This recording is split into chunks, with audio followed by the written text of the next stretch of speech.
أمي كانت محجبة تماما ولا حق لأحد أن يحجبها، جسدها ليس بعورة، جسدها جمال. أمي وجسدي وجسد المسلمين ولو عارية هو عورة. جسد لا عورة في نظر بعض الناس. في بعض الناس الجسد ليس عورة.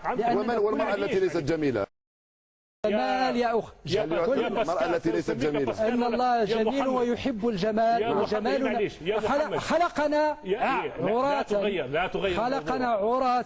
والمساواة بين الناس هي أولا أن أقبل أن تكون أختي وأمي من دون حجاب، لك الحق في ذلك من دون حجاب. ما الذي يحجبها؟ لك الحق في ذلك، لا تغير الموضوع. لك الحق في ذلك. لا حق لسان بول المسيحي ولا حق للقرآن أن يحجبها. عندك الحق، هذا سؤالك. هذا هو الحق. سأسألك سؤال. ماذا تقول في امرأة فرنسية اسمها ماري ووصلت إلى 25 سنة وأصبحت تسمى فاطمة الزهراء ووضعت النقاب؟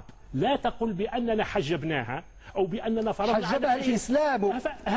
الإسلام هو الذي حجبها أو سان بول أو اختار. طيب هذا أمر أرجو أن نتجاوز هذا الأمر. أرجو أن أنا الرجل إن حجبت نفسي فقد اخترت، أما المرأة المسلمة لا تختار، لأن الدين هو الذي ألزمها.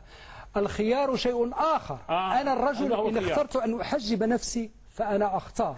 أما المسيحية التي تحجب نفسها بالحجاب أو المسلمة التي تحجب نفسها بالحجاب فأوامر آتية من سان بول الذي لا أقبل أن يحجب النساء، ولا أقبل من آخر من أي ديانة أخرى لا تحترم أختي. وأي حرية عندما تقول لا أقبل. لا تحترم أختي ولا تحترم أمي. لا تسميها لا أختك ولا أمك، هذا اختيار. هذه تتكلم عن الحرية في فرنسا. أي حرية الإنسان واحترام النساء. قد اختارت ماري أصبحت فاطمة الزهراء فاختارت.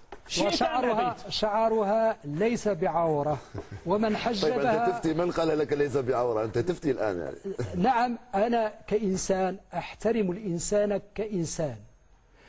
ولكن صرت تفتي الآن، قلنا ليس عورة وجمال ومش عارف وش. بالطبع الجمال. طيب خلينا نختصر، بقات منا 3 دقائق من عمر البرنامج. نفضل